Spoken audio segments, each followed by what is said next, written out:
Welcome the duck back to Digi my fucking bros.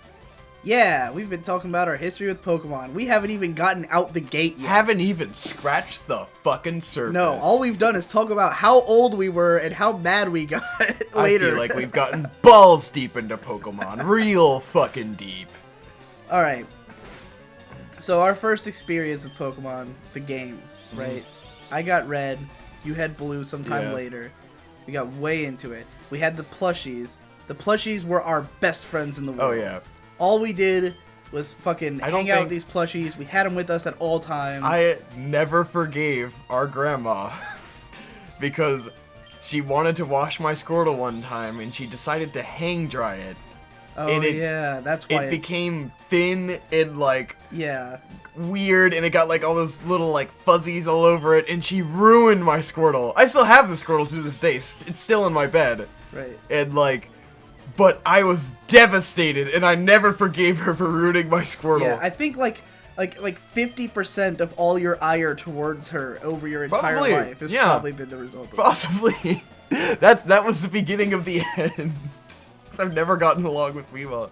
I don't know why she decided to do that. She's annoying. I feel like it was to spite me. Like, I was just fucked up from that, man. Like, I think I cried. I probably cried. I'm sure she just thought that it was dirty. Yeah, then, like, it probably was dirty. Right. But, oh my god, she ruined it, man. We went everywhere with, like, we would carry them around. Yeah. You know, we'd take them places with us and shit. That was the only stuffed animal I ever really did that with. Yeah. I had done it with other ones before, and Shade would go on to do that with every stuffed animal. I could never get into it. As a little kid, I felt like I should be doing that, and then like I really didn't. I wasn't into it, you know. Right. There's a lot of things I feel like I did as a little kid because you think this is what kids are supposed to do, and then like you really were never into it at all. Alright, I gotta turn down our. You cannot stop clipping. Yeah, I'm clipping like hell. You can't stop. Well, it's right in front of me. I moved it, and he's still clipped. Anyway, yeah, man. As kids, we fucking were all about those things, and we would come up with elaborate stories behind them, and like, there was a whole lore behind, like, because I had a lot of turtles. Well, because they were from Poke World, and they had come to our planet. Oh my god! You don't remember all this? Oh, why would I remember this shit? I never forget anything. So Jesus! Oh, the god! So our Pokemon, I'm gonna angle this even more. We used to talk about this shit when because we had insomnia. And so we'd stay up all night talking about our Pokemon lore. Not only would we never sleep, but we shared a room together for most of our childhood. Shared the same bed, and we never slept, and you at least never stopped talking, so... Yeah, this has been a curse my whole life. Yeah. But we would come up with this elaborate narrative where they were both from Poke World, and they had come to our planet, and then as we got more plushies... That's right, because you used to threaten to kill them to manipulate me. Probably. Oh my god! Holy shit! Conrad, because they were the Nenes. Yeah. The Nenes were like horse people. Yes. And then Conrad, anytime he wanted me to do something, he'd go, like, the Nenes will die. The Nenes will die if you don't do this. Yes. You motherfucker! Do you not think about this all the time? No! It's, oh my god, tourists came rushing back. We've talked about the Nenes on here before, and how I manipulated you with No way we talked about the Nenes on Digi Bros. Holy shit. Anyway, I used to manipulate Victor. This motherfucker! By saying that our by killing my imaginary friend. Yeah. Good times. You are such a cunt. You are a lifelong piece of shit. I thought that it was constantly thinking about that is why you don't trust me. No, that's just... I told you it's a subconscious thing why I don't trust you. I just thought it was you consciously thinking that your whole history has taught you not to trust me. It's that I feel like at some point in time I learned my lesson, and well, that's why I still trust now. And that's the earliest signs. That's exactly what it was that I did to manipulate you. Lots of things with me are subconscious because I have a horrible memory. like 95% of all the manipulation I did to you was telling you that imaginary friends would die. Well, that was in the early years, but then... Up to, like, age 11. Yeah. Like quite a while. Because I'm a very sentimental kid. A very sentimental, emotional kid, so it's easy to tell me that the Nenes are gonna die. And even though I was older and I knew it was stupid, I still feel the emotion because that's the kind of person I am. Anyway, enough about how much of a dick I am. Oh my god. Let's talk about these Pokemon and their stories. It's never enough of how much of a dick you are. I was a kid. I didn't know I was being a dick. You did. I thought I was being a genius. God. It's so true.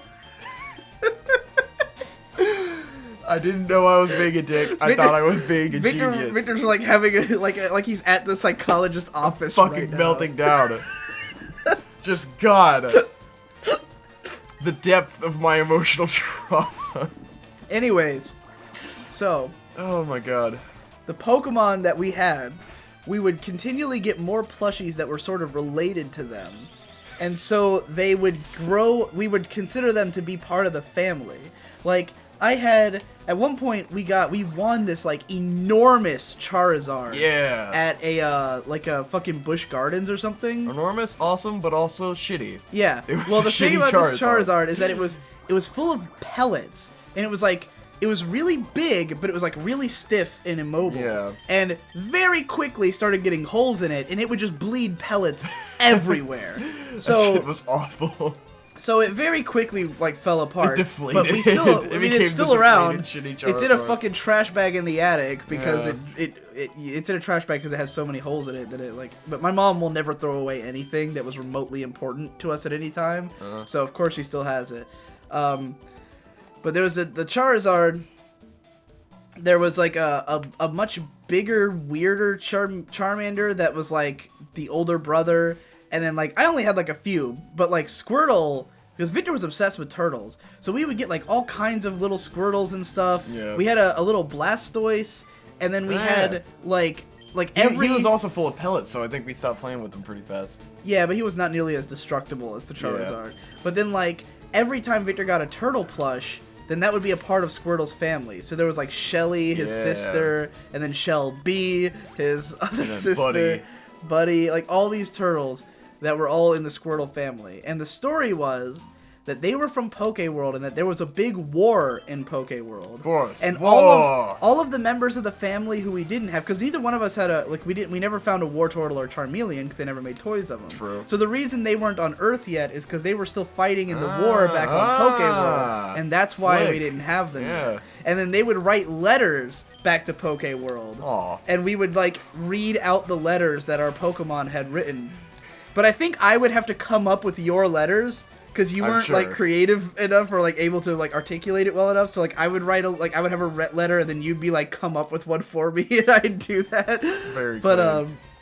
Yeah, so there was this whole elaborate narrative behind our Pokemon toys. And yeah, it was like a long time that we carried them around everywhere. Like anytime we went to like spend the night somewhere or like went to a family member's house or something, we'd always bring Charmander and Squirtle with us. Hell yeah. Until we were like teenagers and didn't care anymore. Yeah. And it was like, there was a point where Squirtle always would get lost in my bed somewhere. Like he would always fall behind the bed and I forget for a while and I find him and I'm like, Squirtle. Yeah. Because I hate having pillows on my bed. I sleep with one pillow Same and a here. blanket. I push them all and I off. shove everything off. So Squirtle always gets lost. That was why Charmander got, I think he's in Shade's room now. Because like, I would always push Charmander off the bed and stuff or just put him in the closet. And then eventually, because Shade, to this day, just loves stuffed animals. Shade's room is just a pile of stuffed animals. They're just fucking everywhere. They're always in his bed or on his floor. And so any stuffed animal I had, I gave it to Shade. And I was just like, here, fucking live in it, you know? Like he just recently got like a giant teddy bear and he loves it. It's like his only pillow now is this giant teddy bear, you know? So yeah, like... But the funny thing is that, like, I think most people, you know, because you have the Toy Story narrative, right? You stop playing with your toys because you get old and you forget about them and you don't care. I think that fucked with me as a kid because I'd always want to, like, even though I didn't care about the toys, I felt so guilty for them. Exactly, I did too. Where it's like because I don't want to become that jaded adult, so I will hold on to these toys as long as I can. Well, me and you really prized our childhood. Yeah. Like, we prized the fact that we weren't changing and that we were going to always be into toys and always be into cartoons and stuff like that. Like we were totally the Toys R Us kid. I don't want to grow up. Yeah. I just want to stay in. I want to be a Toys R Us kid. You know, like that was our motto. And like, but for me, it wasn't that like Charmander became uncool. It was that the idea that my toy could talk to me became creepy to me. Whoa. You know? Uh-huh. Like, because when I was a teenager, that was when I went through like that major depressive phase and like sort of was losing my mind. Your wacky phase. And so like you're stabbing your bed phase. Stabbing my bed. You definitely stabbed your bed. What the fuck are you talking about? You have told me before that you took a knife and stabbed your bed a bunch of times. No! That has never happened. Well, you were probably lying. Wait. Are you fucking sure? Because I remember you losing your shit and stabbing your bed. You know what? That might have happened. Yeah, it happened. Because I was like, this fucking idiot. That could have happened. Because you had that bed that was all like super fucked up. Yeah, it was the foamy one. But it was already fucked up. That's why I stabbed it. But it was still stupid. It was something that was like not concerning. Like the way that my psychological breakdowns have always gone is only break shit that's already broken. Yes. Like, cause I've never been able to break anything. So there's been times where I've been like, I've had times where I like got all mad and I was like, I'm gonna thrash this room, but then I'd look around and I'm like, I can't break any of this, and then I would just knock over a fan, like a standing up fan, what's so lame and just be like, ah. Of course it's lame. I knew it was lame. Yes. Super lame. But, yeah, I did stab a bed, didn't I? Probably. Anyway, when I was going through those psychological episodes, if you will, then, like, there was a point where I was scared of having voices in my head. So the idea of having something around that at one point was an inanimate object that I saw myself as communicating with was like, I need to put this in a closet. Did you ever actually, like, legitimately perceive yourself communicating with... No, but the idea of it was scary, so I never got that as a kid either. Like, I never had imaginary friends or, like, had that sort of... No, I was never convinced they were actually alive. So it's like, is this something I should be feeling as a kid? I don't think anyone... Do I not have enough imagination? I don't think anyone's quite like. I never had a tulpa, if that's what you're asking. Was that too realistic? I did have legitimate emotional attachment to things, but I think that's just like early stages of hoarding, like. Yeah. No, that's just because our mom disorders. Never threw anything out and she was always very like hold on to everything, you know. And we were the type. We were both the kind of kid who got sentimentally attached to, like, a toaster. Like, don't get rid of that toaster. We've had that toaster forever, you know? Like... I love it. And that is completely inverted now. I don't give a fuck. I don't give a fuck about anything. I'll break something on purpose just to get rid of it, you know? That's probably not true. But you know what I mean. Wonder if a part of that stems from, wanting a degree of consistency. Because we moved around so much that it's like the things that were consistent in our life would have been a toaster that was with us the whole time. So it's like we only have so many things that are consistent. That's a very good point. That could be it.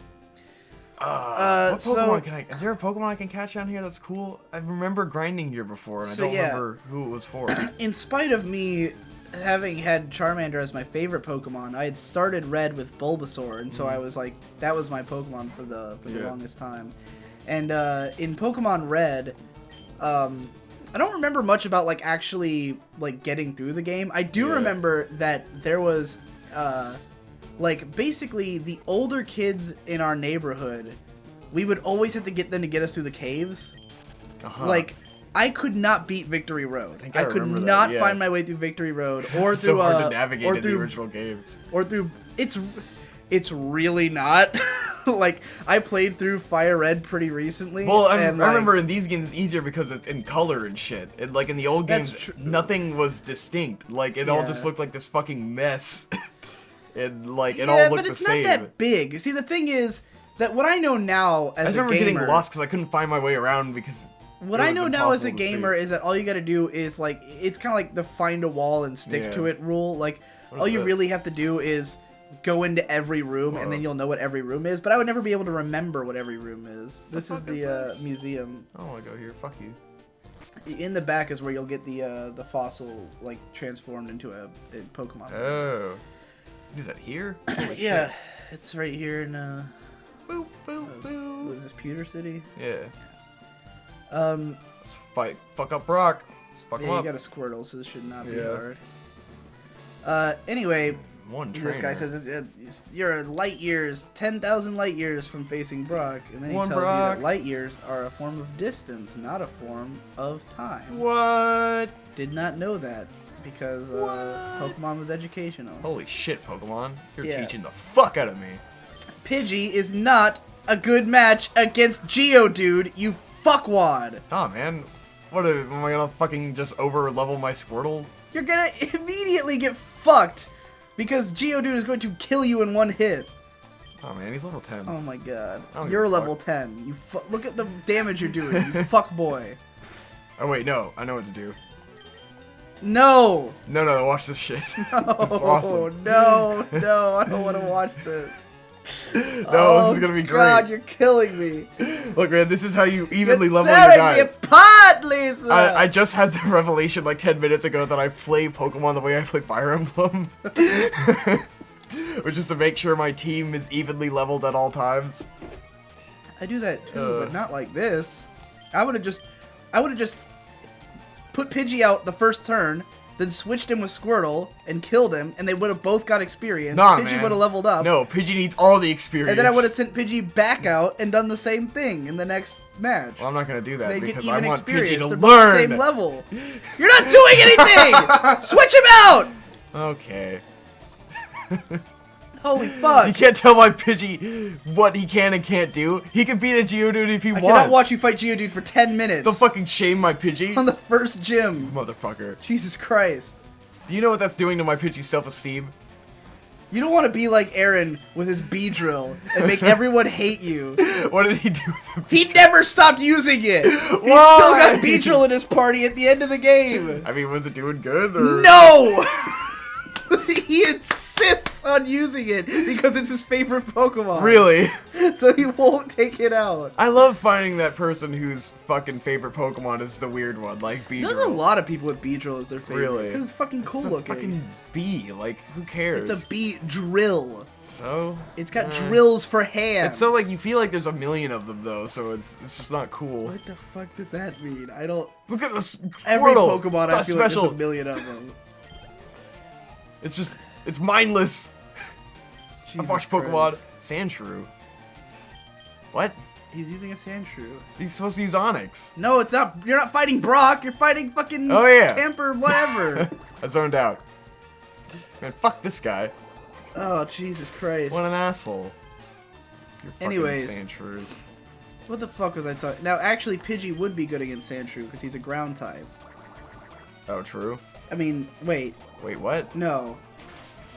Fucking with me. Isn't flying good against Sandshrew for some reason because he's like a rodent and therefore you can peck him to death? Don't go by fucking anime logic. I'm pretty sure that's a thing in the game too. I don't know.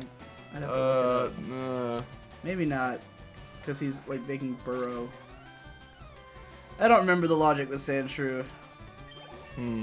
This is the kind of shit that I always lose on in the Birds game. Anyway, fighting. Back to my fucking story. So I had Pokemon Red, could never get through Victory Road, we'd get the other kids to do it, and the number one biggest thing we'd fuck up constantly is that we did not save enough as kids. What? Whoa, Oh, true. Why are you didn't go to heal? I want to fight Brock. Okay. Who am I? I am Brock. I am Brock. That's from the Fuck Haunter Brock. episode, right? Or shit. Ghastly episode. Did I not get the running shoes? I thought there were running shoes in this game. There are. You should have got them from your mom.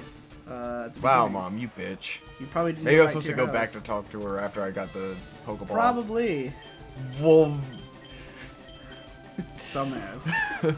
Gus! On so many levels. Fuck you, Geodude! I'm having a good time. Look, find something to talk about. I'll stop goofing off if you talk about something. I'm in the middle of talking about something, and you keep goofing off by distracting me. That's what I'm saying. I'll stop. I'm talking about how the biggest problem is that we never save enough, and our batteries would die, and we'd drop our Game Boys down the fucking stairs. I had at least 4 times that I dropped my Game Boy down all. Why were we always playing on the stairs? Flights, it's like we were asking for it. I have no idea. Batteries would fall out of the Game Boy sometimes. Like if you lost the back covering on it, the batteries would just fucking come out. They're always dying on us. I do remember the batteries falling out. There would be times. I remember times where like I got Jerome to beat the older kid who was like kind of a dick in our neighborhood. I got him to beat Victory Road for me, but then the batteries died, and I was trying to get him to do it again, and he wouldn't do it again unless I like paid him or something. Oh god. I don't remember how I got him to do it, but in any case, yeah. But in Red, I had a team of a Venusaur. I don't know what I used like throughout the game, but at the end of the game, I had Venusaur, Dodrio, and Amistar, and those were like my big three. Oh and shit, Rock Tomb. I was just fighting the Elite Four. Wow, bringing that new school shit in this bitch. I would just go and fight the Elite Four over and over and over again. Because you could, every other trainer you couldn't, but you could fight the Elite Four forever. And like, I just wanted to level my Venusaur all the way to 100. Like, to me, because to a lot of people, the win state of Pokemon is, it's whatever you want it to be, really, right? For some people, it's you just beat the Elite Four and your rival and you win. For some, it's like catching all the Pokemon. For some, it's this or that. Like, all these different win states people have. When the credits roll, the game is over. For me, the credits roll before you fight the rival. Do they? Yeah. Really? Well, in Gold and Silver, I believe. Well, because in Gold and Silver, they're like, he's hiding in a fucking mountain somewhere, and it's like endgame content. But, anyway, and in later ones, like in X and Y, there's that whole entire extra storyline after the Elite Four. I never did that. You should. I can't believe you haven't. I wanted to, and then, like, something happened. It's, like, the most interesting part of the story. Yeah. But anyways, to me, for whatever reason, in my head, the win state of the game was get all my Pokemon to level 100, and we beat Brock, hey! Yeah, fuck Brock. So I was trying so hard to get all my Pokemon to level 100 by beating the Elite Four over and over again, and I had my Venusaur at level 98, Venusaur. my Dodrio at like 60, and my Amistar at like 50. They were all in like that range, and I would just fight the Elite Four over and over again. Well then, for Christmas, my parents got me a Game Shark Pro. And I wanted it because I wanted to get I wanted to get Mew and what was at the time referred to as Pika-Blue or Blue Chew, which was Meryl. Yeah. And something else. Like, I think Snubble was known by then because he was in the first movie, like the intro to the first movie. So I wanted to try to get all those Pokemon, and I just peeled off the warning label that says, don't use this with Pokemon Red or Blue, it can fuck up your game. Peeled that label right off. Fuck that shit. And then, like, it was months before I actually got around to using it. So, like, I didn't remember that it had said that, until, like, way later in retrospect. But, I finally put in codes, and it corrupted my file. And, like, the game was just not playable. And it was, like... It took me a couple weeks before I finally was willing to, like, delete the file, because I was so, like, distraught over the idea of losing my Venusaur, but, it had to be done. Next time on Digi Bros. No, wait, I have to finish that story, okay? Oh. Well, next time on Digi Bros to me. We're like, right at the end, so hurry up. What happened after you lost your save was me, as a compassionate child, was so upset that your game had been deleted that I went and deleted my Pokemon save so that I could start over with you because I felt so bad. And somehow, to me, deleting my save would cheer you up or something, and you never gave a shit. You did not give a half a shit that I did that. Why would I? I don't know. But to me, I thought somehow that would cheer you up. I probably was like, you fucking idiot. Why did you do that? And so I had to replay the entire game. Out of my act of selflessness. We have told both halves of that story on this show. I think we have, yeah. But, it's part of the Pokemon experience. Next time on Digi Bros, we'll go past Pewter City. Pew. Oh, that's the running shoes. Oh, okay.